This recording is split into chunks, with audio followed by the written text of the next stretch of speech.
자, 여러분, 안녕하세요. 본격 기초 그리기 채널 아이엔드로잉의 아이엔입니다. 자, 우리 오늘은 손 그려볼 거예요. 손을 그리는 방법을 배워볼 건데, 자, 우리 손 그리는 게 너무 어려워가지고 동그라미로 그리는 친구들도 제가 굉장히 많이 봤고요. 아니면 손가락을 그리기는 하지만 막상 그려놓으니 이상해서 잘 안 그리게 돼요 라고 하는 친구들이 너무나도 많았습니다. 그래서 제가 이것도 약간 공식처럼 알려드리도록 하겠습니다. 자, 일단 첫 번째예요. 첫 번째로는 일단 여러분들이 가장 많이 그리는 손 형태를 조금 보여드릴 겁니다. 가장 많이 그리는 손 형태요. 첫 번째, 요거. 그냥 뽀글뽀글하게 그려내기.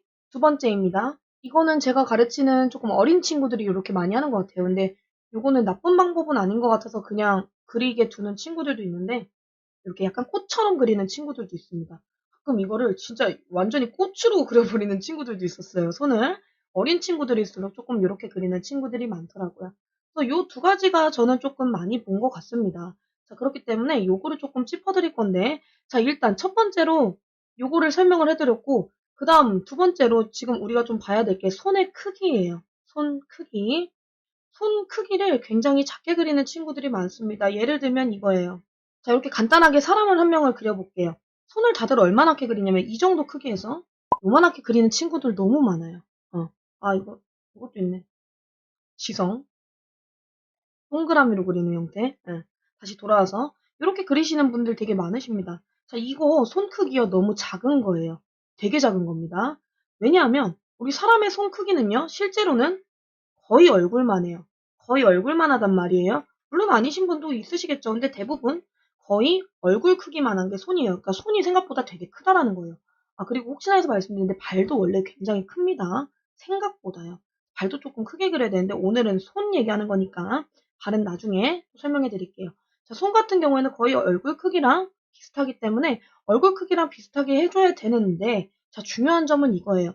제 거 사람 그리기 보셨던 분들은 알겠지만 제가 알려드리는 비율이 사실 실제적인 인체 비율에서는 어긋납니다. 실제 사람의 비율은 아니란 소리예요. 왜냐하면 지금 여기 보시면 아시겠지만 제 얼굴도 같이 볼게요. 이거랑 같이 볼 건데 어깨 넓이랑요, 머리 크기랑 동일하기가 상당히 힘듭니다.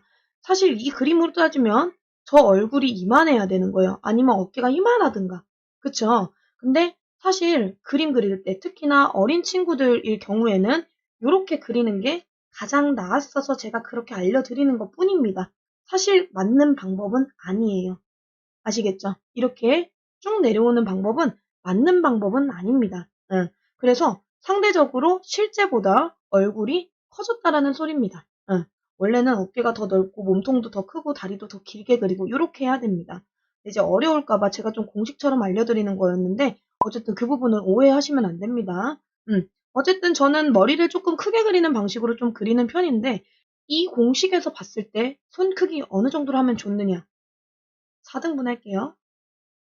요 4등분에서 4분의 1, 한 개 크기입니다. 여기 딱 들어가는 요 손 크기로 그려주시면 딱 좋아요. 이게 손의 크기가 되는 거예요. 물론 손 폈을 때 얘기예요. 접었을 때와 폈을 때는 엄연히 크기가 달라집니다. 그쵸? 폈을 때보다 접으면 반으로 줄죠. 그렇기 때문에 만약 여기다 손을 그릴 거면 요 정도 크기는 그려줘야 된다는 거예요. 요렇게요. 요렇게 그려줘야 된다라는 겁니다. 이건 너무 작은 거예요. 너무 작은 거예요. 만약 뭐 주먹 줬다 그러면 할 말은 없는데 주먹 줘도 작아. 주먹 쥔 거면 한 이 정도 돼야지. 이 정도 돼야 됩니다. 아시겠죠? 자, 그래서 제 공식대로 따라오시는 분들은 이렇게 하시면 됩니다. 얼굴 크기에서 4분의 1 크기로 손을 그려주시면 됩니다. 머리 4분의 1. 머리를 4칸으로 나눴을 때 한 칸 정도의 크기로 손을 그려주시면 돼요. 자, 이렇게 기억을 해주시면 되고요. 자, 다음으로 넘어가 볼게요. 자, 아까 설명드렸던 것처럼 크기는 그렇게 정해주시면 되고요. 이제 본격적으로 어떻게 그리면 되는지, 손 어떻게 그리면 되는지 설명해 드리도록 하겠습니다. 자, 첫 번째, 먼저 뭐 해야 될까요?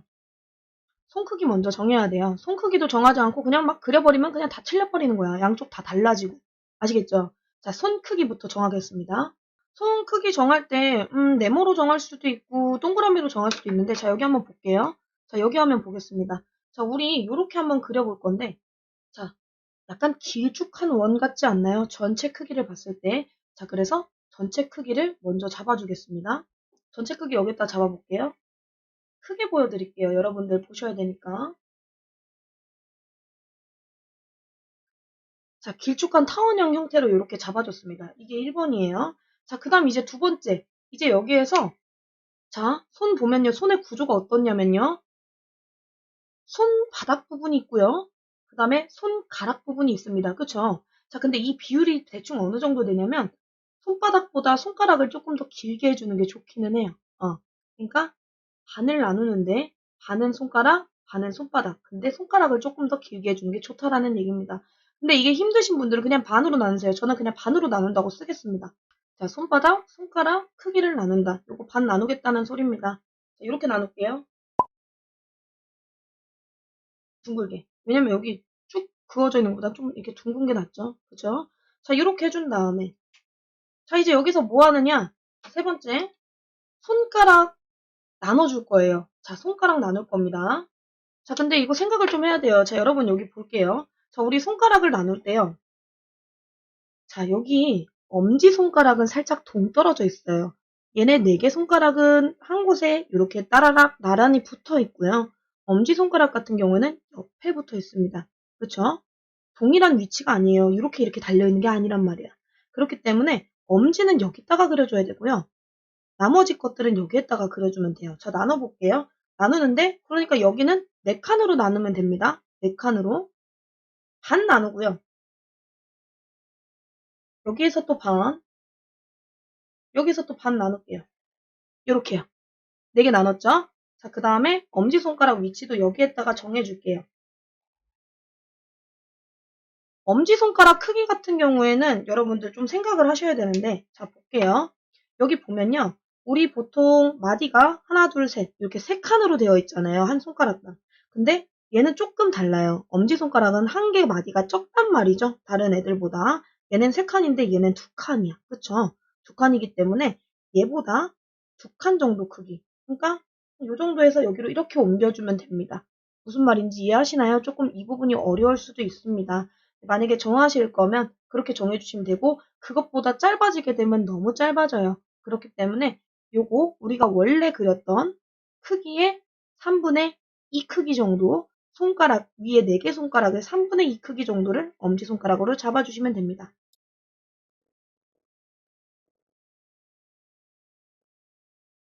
자, 여기에다 써놨어요. 손가락을 나눠준다. 윗부분 여기를 4칸으로 나눠주고 엄지는 옆에다가 따로 그려주기. 그리고 나머지 손가락의 3분의 2 크기로 엄지손가락을 그려준다. 3분의 2 크기. 이렇게 아시겠죠? 자, 이렇게 손가락 나눴어요. 자, 이제 우리 뭐 해야 되느냐? 이거 그냥 따라 그리면 됩니다. 따라 그리면 되는데, 그러니까 이거 지금 주황색으로 제가 지금 해놨던 부분들을 빨간색으로 보이나요? 아무튼 지금 제가 이거 색 있는 걸로 했던 거를 조금 연필로 연하게 그리신 다음에 나머지 이제 여기 4번 부분에서 진하게 그려주시면 됩니다. 근데 이거 그리실 때 주의해야 될 점, 여기는 괜찮은데요. 이렇게 그리시면 돼요. 여기는 그대로 이렇게 따라 그리는 게 아니라요. 여기 칸에 맞춰서 손가락 하나하나를 따로 그려주는 겁니다. 자, 이렇게요. 하나, 됐죠? 여기다가 또 둘, 셋,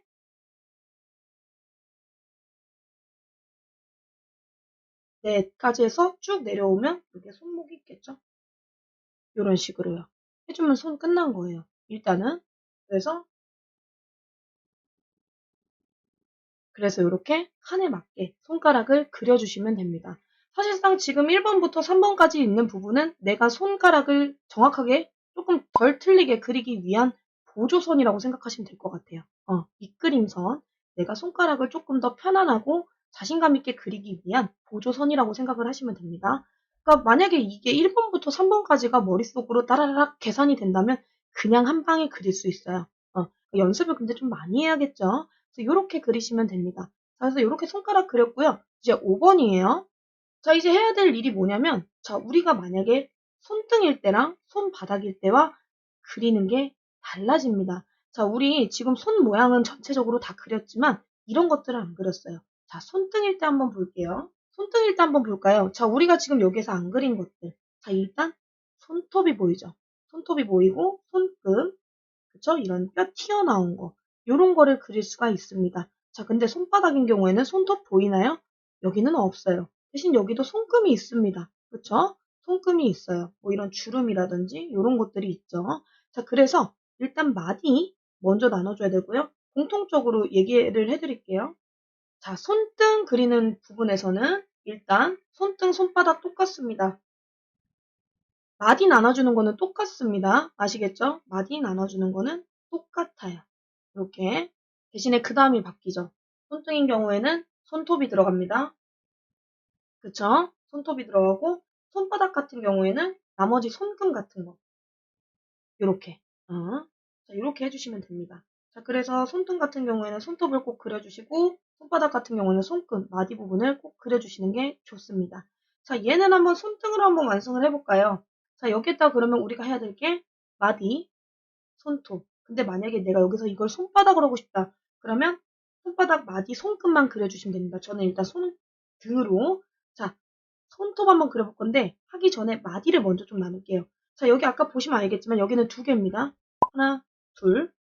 그쵸? 근데 여기는 하나, 둘, 셋. 하나, 둘, 셋. 하나, 둘, 셋. 하나, 둘, 셋. 하나, 둘, 셋. 요렇게요. 손톱인 경우에는 마디 나눠주고 그 다음에 이제 이 부분에다가 손톱을 그려주면 됩니다. 자, 근데 너무 조그맣게 그리진 마시고요. 손톱도 꽤 커요. 우리의 손톱이 꽤 크기 때문에 이렇게 둥글게 해서 바짝 그려줍니다. 이렇게요. 이렇게 또 하나, 여기도 하나. 손톱을 너무 작게 그리지 않게 조심하세요. 이렇게 해요.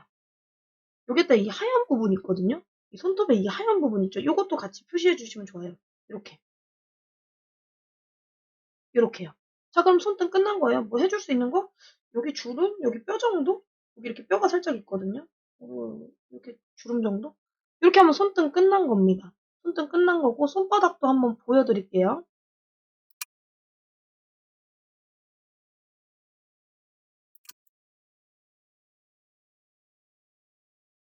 자, 일단 옆에 거랑 똑같이 그려놨습니다. 자, 손바닥. 아까 마디 나누자 그랬죠? 마디 일단 다 나눌게요. 하나, 둘, 셋, 하나, 둘, 셋, 하나, 둘, 셋, 하나, 둘, 셋. 여기는 하나, 둘. 끝입니다. 자, 이렇게 해주고, 손금 같은 거 그려주면 좋다 그랬는데, 지금 요거 같은 경우에는 저는 여기에 이렇게 좀 손금이 지나가거든요. 여기에 일단 손금이 지나가고, 여기에 살이 좀 약간 두툼한 부분이 있습니다. 이 부분을 좀 표시를 해줄게요. 일단, 여기 두툼한 부분 이렇게 표시해주고요. 여기 손금 부분 있는데 여기서 조금 더 위에 여기에다가 그려줄게요. 이렇게 그럼 손바닥 느낌 나죠? 해주고 여기도 이렇게 해줘도 좋습니다. 이렇게 그리고 여기까지 이렇게 이건 사실 안 해도 돼요. 요거 하나 둘 셋 요거 세 개는 좀 해주시는 게 좋습니다. 요거 하나 둘 셋 요거는 꼭 해주시는 게 좋아요. 요거는 안 해도 돼요. 요거 세 개는 근데 해주시는 게 좋습니다. 자, 근데 또 주의해야 될 점이 이런 거 그리실 때요. 너무 끝까지 나가버리면 안 돼요. 왜냐? 이런 일이 생깁니다. 손이 이렇게 만약에 있어요. 근데 여기다 이렇게 내가 쭉 그어버렸어. 손 잘린 것 같아 보이잖아. 그쵸? 그렇기 때문에 옷이 아니라면 내가 여기에 이렇게 주름 있는 걸 표현을 하고 싶다 그러시면 절대 끝까지 긋지 말고 중간에 좀 끊으세요. 아시겠죠? 물론 끝까지 있기는 하지만 끝까지 긋게 돼버리면 손 잘린 것처럼 보여요. 아시겠죠? 자, 그래서 이렇게 해주시면 됩니다. 자, 그래서 이제 오늘 배운 거 이렇게 손 피고 있는 거 손등과 손바닥의 차이 그리고 손가락이 어디에 붙어 있는지에 대해서 이해를 조금 제대로 한번 해보고요. 그리고 아까 설명드렸듯이 요거 머리 부분 있죠? 제가 사람 그리기에서 말씀드렸던 그 사람 그리는 방법이에요. 그 방법에서는 이렇게 머리통만하게 손 그리면 너무 큽니다. 머리통을 4칸으로 쪼개서 그 한 칸에 들어가는 동그라미 크기로 손을 그려주시면 적당합니다. 이렇게 그려주시면 되는데 지금 요거 사람 좀 작잖아요. 그래서 이 방법 쓰기가 사실 조금 힘들기는 하거든요. 그래서 이런 경우에는 이런 그 경우에는 내가 그냥 여기 손바닥 손등 부분 요 부분만 동그라미로 그려놓고 나머지 부분 그리면 됩니다. 무슨 소리냐면 굳이 이렇게 칸을 나눌 필요 없이 이렇게 만약 이렇게 있다면 동그라미 그려주고요. 엄지 여기 있을 거고 하나, 둘, 셋, 넷만 해줘도 손 모양은 나온다라는 소리예요. 이렇게 간단하게요. 근데 만약에 크게 그려야 될 때는 이렇게 해주시는 게 낫다라고 말씀을 드리는 겁니다. 아시겠죠? 자, 이거 참고해보셔서 이거 조금 어렵습니다. 이거 방법이 사실 쉬운 방법은 아닙니다. 그렇기 때문에 연습을 조금 많이 해보는 게 필요해요. 제가 가르치는 친구들도 다 이 방법을 쓰고 있고요. 이렇게 그리는 경우가 조금 없게 하기 위해서 엄지의 위치를 잘못 알고 있는 경우가 가장 많더라고요. 그렇기 때문에 이렇게 공식처럼 제가 알려드렸기 때문에 이걸 조금 연습을 많이 해보시고, 만약에 궁금하신 점, 어려우신 점 있으시다면 댓글, 인스타 DM 혹은 메일로 보내주시면 제가 친절하게 답변 드리도록 하겠습니다. 아시겠죠? 자, 우리 다음 시간에는 이거 손 이렇게 그리는 것보다 조금 더 어려운 방법이지만 뭐 이런 손도 있고, 그렇잖아요. 이런 손도 있고, 뭐 이런 손도 있고, 이런 손도 있고, 막 여러 가지 있잖아요. 이 방법에서 응용하는 방법을 알려드릴 거예요. 그래서 기초는 딱 여기까지고요. 그때 그 시간까지 연습 많이 하시길 바랍니다. 아시겠죠? 자, 우리는 그러면 또 다음 시간에 만나보도록 할게요. 안녕!